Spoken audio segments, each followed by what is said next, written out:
Hi ඔයාලට කොහොමද යමුද කුරුටින්දා හලාවතේ පොඩි රවුමක් අපි මේ වීඩියෝ කරේ 2026 2/14 වෙනිදා. ඒ කියන්නේ අපි දෙන්නගේ ඇනිවර්සරි ෆස්ට් ඇනිවර්සරි එකට. ඉතින් අයියයි මයි තීරණය කරා හලාවත යන්න. ඒ හලාවත යනකොට අපි කෑපු බීපු දේවල් අපි කොහෙද ගියේ ඇවිදපු දේවල් මම හිතුවා ඔයාලට බෙදා ගන්න. හලාවත යන අතරතුර පොල් අයිස්ක්‍රීම් තිබිලා පොල් අයිස්ක්‍රීම් කාලා නැති නිසා අපි දෙන්න ගත්ත පොල් අයිස්ක්‍රීම් දෙකක් කාලා බලන්න. ඒකත් කාලා ටිකක් දුර යනකොට බස් එකට අහු වුණා. වැස්ස නිසා පැය එකමාරක් විතර අපි මඟ නැවතිලා ඉඳලා හලාවතට යද්දි 4 විතර වුණා. අපි ඉතින් දවල්ට කාලේ හිටපු නැති නිසා මාමයි අයියයි කෑම ඕඩර් කළා. මම රයිස් එකක් ඕඩර් කරාදී අයියා ඕඩර් කරේ දෝස එකක්. ඉතින් අපි ඒකත් කාලා අපි ආයේ ගමනාන්තය බලන්න යන්න පිටත් වුණා.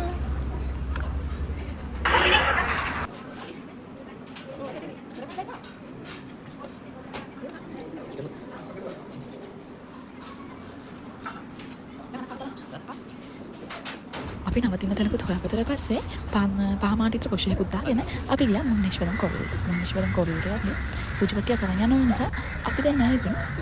කඩයක් ගාවට ගිහින් කළා පුජවතිය කරගෙන මේ අපි මුන්නේශ්වරම් කෝවිලට ඇතුළු වුණා.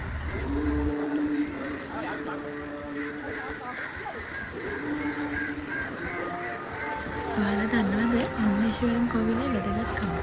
මුන්නේශ්වරම් කෝවිල ශ්‍රී ලංකාවේ හලාවත ප්‍රදේශයේ පිහිටා තියෙන බවත් හින්දු ආගමික සිද්ධාස්ථානයක් තමයි මේ මුන්නේශ්වරම් කෝවිල.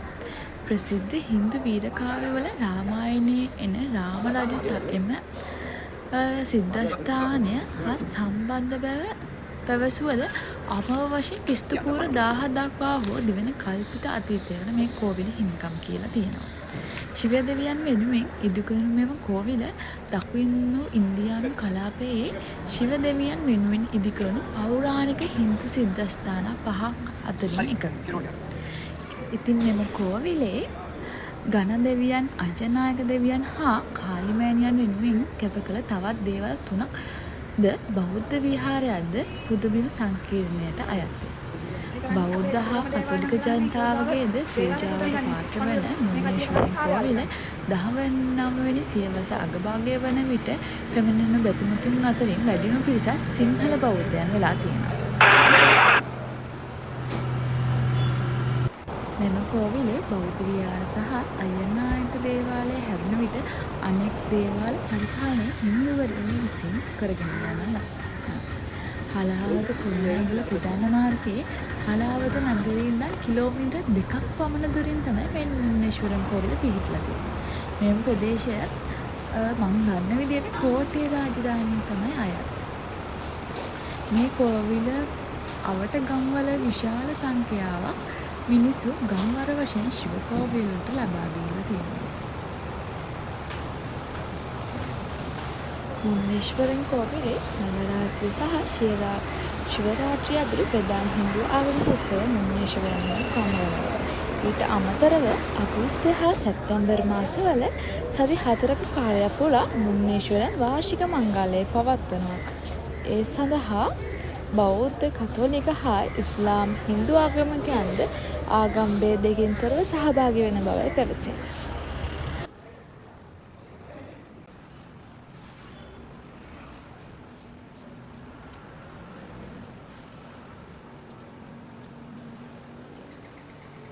ආදීන ශිවලිංගයනේ.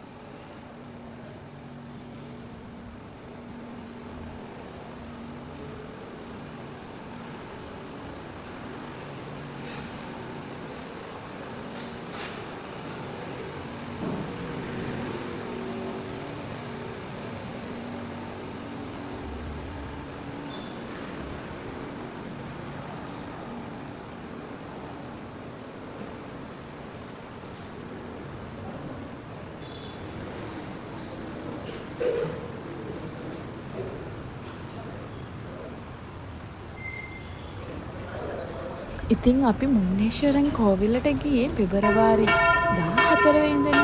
ශිවරාත්‍රිය තිබ්බේ පෙබරවාරි 15 වෙනිදා. මේක නිසා මේ කෝවිලේ ලස්සනට ශිවරාත්‍රිය සඳහා විශේෂ පූජාවන් වැඩසටහන් වලට දේවල් ලස්සන කරන ගමන් තමයි හිටියේ. පූජාව තියෙන්නේ හවසට. අපිට ඉතින් 15 වෙනිදා හවස ඉන්න බැරි වෙන නිසා අපි දෙන්න 14 වෙනිදා හරය ආවා. ඔයාලත් ඇවිල්ලා බලන්න. ඇත්තටම හරිම ලස්සනයි. ඒ වගේම හිතට හරිම ඉන්නේ. අපි කෝවිලෙන් එළියට එද්දී රාත්‍රී 7:00 විතර. අපි කෝවිලෙන් එළියට ඇවිල්ලා අපි ගියේ. කොහොමද කියලා ඊළඟ බ්ලොග් එකකින් හමු වෙමු. ඔයාලට සුබ දවසක්.